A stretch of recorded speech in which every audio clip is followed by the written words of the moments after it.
নমস্কার, আমি নিত্যানন্দ সূত্রধর, সহকারী প্রধান শিক্ষক, North Bengal paper mills high school, Pakshi, Pabna. আমি এখন এসেছি অষ্টম শ্রেণীর গণিত প্রথম অধ্যায় এর 4 ও 5 ক্রমের ম্যাজিক বর্গ নির্ণয় করতে।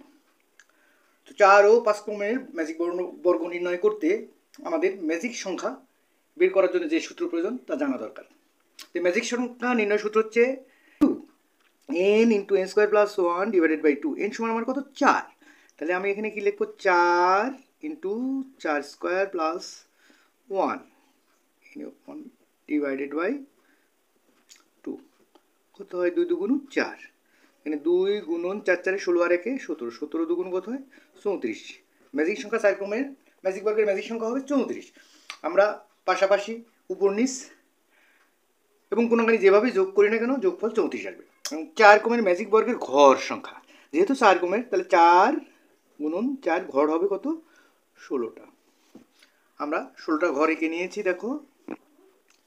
এখন এই 16 ঘরে 1 থেকে 16 পর্যন্ত সংখ্যাগুলো বসাবো। তাহলে আমরা বসাতে থাকি 1 2 3 4 5 6 7 8 9 10 11 12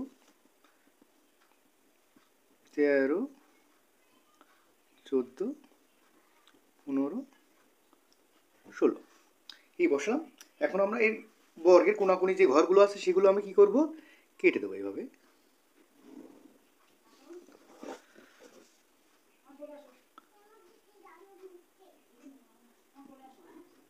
এভাবে কি করলাম? কেটে দিলাম। এখন যে সংখ্যাগুলো কাটার ভিতর পড়লো ওইগুলো বাদ দিয়ে যে ঘরগুলো বাদ আছে কাটা, সেই ঘরগুলোতে সংখ্যাগুলো বসাবো। প্রথম লাইনে কি আছে? 2 3। দ্বিতীয় লাইনে কি আছে? 5 8। 5 এখানে আর 8 হচ্ছে শেষে। তৃতীয় লাইনে কি আছে? 9 12। এই 9 এই 12। চতুর্থ লাইনে কি আছে? মাঝে কি আছে? 14 আর 15। এই 14 আর এই হচ্ছে 15। দেখো এখন এই যে কাটা লাইনটা দেখা যাচ্ছে এখানে কেমন আছে? 1 6 11 16। উল্টা দিক থেকে লিখে 16 11 6 1। উল্টা দিক থেকে আমি লিখবো এই 16 যাবে 1-এর ঘরে, তাহলে 16 গেল। হ্যাঁ, এই তারপরে দেখো 11 যাবে 6-এর ঘরে, 11 যাবে 6-এর ঘরে, তারপরে এই 1 আসবে 16-র ঘরে, তারপরে 6 আসবে 11 ঘরে। তার মানে উল্টা দিক থেকে লিখলে কেমন ছিল? 1 6 11 16, আমি লিখলাম 16 11 6 1। এটার উল্টো দিক আছে কি? 4 7 10 13, আমি লিখবো 13 10 7 4। এখন যদি যোগ করি দেখো 3 3 6 2 8 6 14 4, 3 3 6 3 3 6 2 8 6 14 4, হাতে 1 1 1 2 1 3 34। হ্যাঁ, 5 1 6 8 6 14 4, হাতে 1 1 2 1 3 34। এখন 9 7 16, 16 6 22, 2 24 4, হাতে 2 2 1 3 34। এরপরে যদি এটা যোগ করে 14 আর 1 15, 15 15 30 আর 4 34। এইভাবে যদি যোগ করি 12 1 13, 13 2 26, 26 আর 8 34। দেখো 15 10 25 3 28 আর 6 34। এখানে যদি যোগ করি তাহলে 34ই আসবে। এখানে যোগ করলে 34 আসবে। আমরা যদি কোনা করে যোগ করি 34 আসবে। এই কোনা যোগ করলেও কি আসবে? 34 আসবে। আমার 4 ক্রমের ম্যাজিক বর্গ এখানে শেষ। এরপরে আমার 5 ক্রমের ম্যাজিক বর্গ শুরু করব। তাহলে 5 ক্রমের ম্যাজিক বর্গের ম্যাজিক সংখ্যা সমান n into n square plus 1/2। n মানে কত? দেখো n মানে 5 এখানে, তাহলে সমান 5 into 5 square plus 1 divided by 2। তাহলে 5 গুণন 5 5 25 আর 1 26 বাই 2। কাটলে কত হয়? 13। 5 13 কত? 65।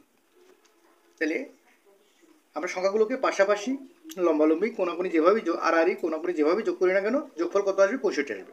এখন দেখো 5 ক্রমের ম্যাজিক বর্গের ঘর সংখ্যা কত আসবে? দেখো 5 ক্রমের যেহেতু 5 গুণন 5 কত আসবে? 25টা ঘর। আমরা এখানে দেখো 25টা ঘর এঁকে নিয়েছি। 5 ক্রমের ম্যাজিক বর্গের সঙ্গে দেখো 1 2 3 4 5। এই দেখো 1 2 3 4 5 5 5 25। আচ্ছা দেখো এখানে মাঝের ঘর কোনটা? 1 2 3 4 5, তাহলে এদিকে 2 এদিকে 2 বাদ গেলে এটা হচ্ছে মাঝের ঘর, এই মাঝের ঘরে আমি 1 বসালাম। আমরা নাঙ্গল পদ্ধতিতে এই অঙ্কটা করব। মাঝের ঘরে কি বসালাম? 1 বসালাম। এরপরে এই অ্যারো চিহ্ন দিলাম। অ্যারো চিহ্ন দিলে কি হচ্ছে দেখো, বাম দিকেও কোনো ঘর নাই, ডান দিকেও কোনো ঘর নাই, আমরা নিচের দিকে চলে আসলাম। একদম নিচে দেখো একটা ঘর ফাঁকা আছে, এখানে 2 বসালাম, অ্যারো চিহ্ন দিলাম। পরের ঘরে 3 বসালাম, আবার অ্যারো চিহ্ন দিলাম। উপর দিকে কোনো ঘর নাই, দেখো উপর দিকেও কোনো ঘর নাই, নিচের দিকেও কোনো ঘর খাই না, কিন্তু বাম দিকে দেখো সবার বামে একটা ঘর ফাঁকা আছে, এখানে আমরা 4 বসালাম। এরপরে অ্যারো চিহ্ন বা লাঙল দিলাম, এরপরে ঘরে 5 বসালাম, তারপরে অ্যারো চিহ্ন, পরের ঘর আমার পূর্ণ আছে, পরের ঘরটা আমরা 1 দিয়ে পূর্ণ আছে, তাহলে আমরা এই ঘরের নিচের ঘর, 5-এর যে ঘর আছে তার নিচের ঘরে আমরা পরবর্তী সংখ্যা আনবো। 5-এর পরবর্তী সংখ্যা কত? 6। অ্যারো দিলাম, 7 বসলাম, অ্যারো দিলাম, 8 বসলাম, এবার অ্যারো দিলাম। দেখো বাম দিকে গেলাম কোনো ঘর ফাঁকা নাই, ডান দিকে গেলাম কোনো ঘর ফাঁকা নেই, নিচের দিকে আসি, নিচে দেখো একটা ঘর ফাঁকা আছে, এখানে আমরা কত বসলাম? 9 বসলাম। এবার অ্যারো চিহ্ন দিলাম, দেখো উপরের দিকেও ফাঁকা নাই, নিচের দিকেও ফাঁকা নাই, কিন্তু বাম দিকে আসলে পরে একটা ঘর ফাঁকা আছে, এখানে কি 10। অ্যারো চিহ্ন দিলাম, দেখো পরবর্তী ঘরে 6 বসানো আছে, তাহলে আমরা কি 10-এর নিচে চলে আসবো 11 বসাতে। 11 কোথায় বসাবো? 10-এর নিচে। এরপরে অ্যারো চিহ্ন দিলাম 12, অ্যারো চিহ্ন দিলাম 13, অ্যারো চিহ্ন দিলাম 14, অ্যারো চিহ্ন দিলাম 15, অ্যারো চিহ্ন দিলাম, দেখো এদিকেও ফাঁকা নাই, এদিকেও ফাঁকা নাই, তাহলে 15-এর নিচের ঘর যেটা, সেখানে আমার 16 বসবে, এই 16 বসালাম। অ্যারো চিহ্ন দিলাম, দেখুন নিচের দিকেও ফাঁকা নাই, উপর দিকেও ফাঁকা নাই, কিন্তু বাম দিকে একটা ঘর ফাঁকা আছে, এখানে আমরা কি বসাবো? 16-র পরে 17। আচ্ছা, অ্যারো চিহ্ন দিলাম, দেখো এদিকে কোনো ফাঁকা নাই, নিচের দিকে এসে একটা ঘর ফাঁকা আছে, এখানে আমি 18 বসলাম। অ্যারো চিহ্ন দিলাম, 19 বসলাম, অ্যারো চিহ্ন দিলাম 20 বসলাম, অ্যারো চিহ্ন দিলাম, দেখো এই ঘরে 16 আছে, তাহলে 20-এর নিচের ঘরে আমার 21 বসবে। অ্যারো চিহ্ন দিলাম 22, অ্যারো চিহ্ন দিলাম, এদিকে যাই ফাঁকা নাই, এদিকে যাই ফাঁকা নাই, এইখানে দেখো এই বামে সর্ববামে এখানে 23 বসলাম। কত বসলাম? 23। এরপরে অ্যারো চিহ্ন দিলাম, এখানে 24 বসলাম, তারপরে অ্যারো চিহ্ন দিলাম, দেখো এদিকেও ফাঁকা নেই, এদিকেও ফাঁকা নেই, কিন্তু নিচের দিকে এসে দেখো এখানে ফাঁকা আছে 25। এই আমার 5 ক্রমের ম্যাজিক বর্গ আগানো শেষ। এখন আমরা যদি এইভাবে যোগ করি, দেখো কি আছে? 7 3 10, 4 14, 1 15, 5 7 1 1 2 1 3, 2 5 1 6, 65 আসলে। এইভাবে সবগুলো যদি যোগ করি তাহলে কি আসবে? 65 আসবে। এখন এই দিকে যদি যোগ করি, দেখো 9 দিয়ে 11, 11-র 5-এ 16, 16 8 24 1 25-এর 5, 2 2 দিয়ে 4 1 5 1 6, এই 65। এই সবগুলো যোগ করলে কি হবে? 65 হবে।